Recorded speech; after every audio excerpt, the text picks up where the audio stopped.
ওরা হলো বংশে আর আমি হলো আওলাদ। ফরিদপুর মাজার শরীফে নেতৃত্ব পরিবর্তনের গুঞ্জন, সামনে আসছে নতুন নাম। কিশোরগঞ্জের কুলিয়ারচর উপজেলার ফরিদপুর ইউনিয়নের ঐতিহ্যবাহী ফরিদপুর মাজার শরীফের নতুন মোতাওয়ালি ঘোষণা ঘিরে এলাকায় শুরু হয়েছে ব্যাপক আলোচনা ও নানাবিধ হিসাব নিকাশ।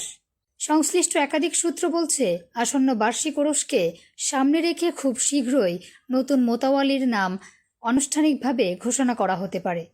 আর এই ঘোষণাকে কেন্দ্র করে মাজারপাড়ায় এখনই বেশ আলোচনায় রয়েছেন মাওলানা মোহাম্মদ ইব্রাহিম খলিলুল্লাহ।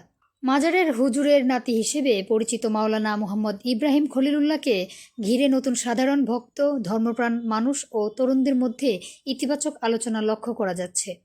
ধর্মীয় শিক্ষায় তার গভীরতা, আধ্যাত্মিক ঐতিহ্যের ধারাবাহিকতা রক্ষা করার ক্ষমতা এবং মাজার কেন্দ্রিক ধর্মীয় পরিবেশকে আরও সুসংগঠিত করার সম্ভাবনা তাকে আলোচনার কেন্দ্রবিন্দুতে নিয়ে এসেছে বলে স্থানীয়রা মনে করছেন। এছাড়া তিনি নিজেও দাবি করেছেন যে হুজুরের একমাত্র আওলাদ হিসেবে মোতাওয়ালির দায়িত্ব পাওয়ার সবচেয়ে বড় দাবিদার তিনি। অনেকের ভাষ্য, দীর্ঘদিন ধরে মাজারের আধ্যাত্মিক পরিবেশে যে স্থবিরতা তৈরি হয়েছে, ইব্রাহিম খলিলুল্লাহ দায়িত্বে এলে সেখানে নতুন প্রাণ ফিরে আসতে পারে। উনি একমাত্র একজন কন্যা ছিলেন, আমার আম্মা মরম হাজারা বেগম। আর উনি মেয়ের ঘরের নাতি আমি একজন মোতাওয়াল্লি রানিং। আর সামনে উনির পরবর্তী আমি দাবি জানাইতেছি। আর সবাইকে নিয়ে আগে যেভাবে চালাইছি, মাজারের খুব উন্নয়ন করে গেছিলাম। আর করার পরে আমি যখন আয়সা পড়ছি, আবার আস্তে করে ডাবে গেছে।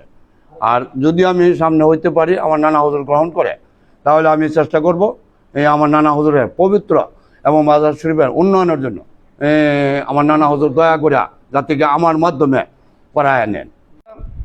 পরবর্তী কমিটি করে 2 নম্বর করছে। আর আওলাদের মাধ্যমে হুজুরের একমাত্র কন্যা ছিল আমার আম্মা, উনির মেয়ের ঘরে নাতি আমি 2 নম্বর মোতাওয়ালি আসছি। এবং আওলাদের পক্ষ থেকে আমি একজন, আর এরা কতজন হয় এটা এদের ব্যাপার। আওলাদ থেকে আমি একজন দাবি জানাইছি।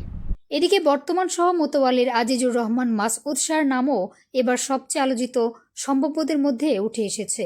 দীর্ঘদিন ধরে মাজারের বিভিন্ন ধর্মীয় আয়োজন, ওরস পরিচালনা, ভক্তদের সমন্বয় এবং অভ্যন্তরীণ সাংগঠনিক কার্যক্রমে সক্রিয় ভূমিকা পালন করায় তার একটি শক্ত অবস্থান তৈরি হয়েছে বলে মনে করছেন সংশ্লিষ্টরা।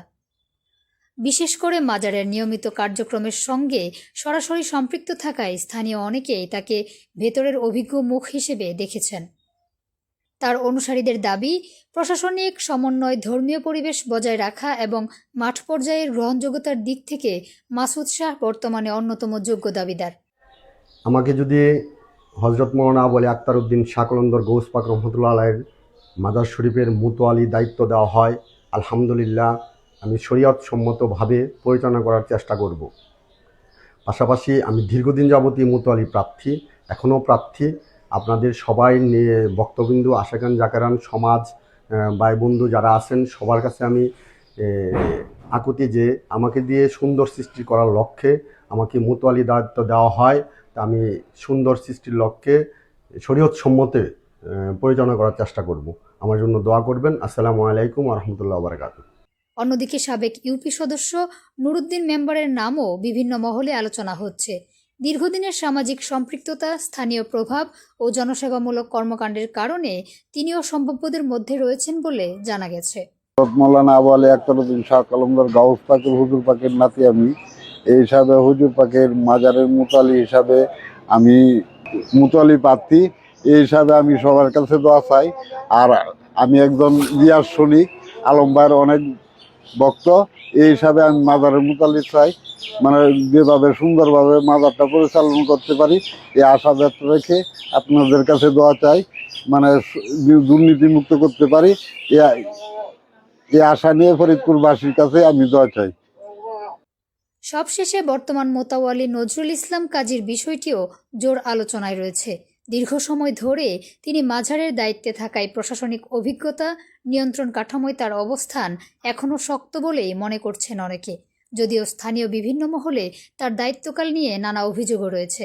বিশেষ করে মাজার কেন্দ্রিক কিছু অনিয়ম, প্রভাব বিস্তার এবং তার ছেলেদের বিরুদ্ধে ওঠা বিভিন্ন অপকর্মের অভিযোগ দীর্ঘদিন ধরেই মানুষের মুখে মুখে ঘুরছে বলে স্থানীয় সূত্র দাবি করছে। যদিও এসব অভিযোগের বিষয়ে আনুষ্ঠানিকভাবে কোনো বক্তব্য পাওয়া যায়নি। তার কাছে বক্তব্যের জন্য গেলেও তিনি কোনো বিষয়ে কথা বলতে রাজি হননি। সংশ্লিষ্ট সূত্র বলছে, আসন্ন ওরসকে কেন্দ্র করে মাজার পরিচালনায় নতুন নেতৃত্ব আনার বিষয়ে অভ্যন্তরীণভাবে আলোচনার অনেকটাই চূড়ান্ত পর্যায়ে রয়েছে। ফলে ওরসের আগেই নতুন মোতাওয়ালির নাম ঘোষণা হতে পারে বলে ধারণা করা হচ্ছে।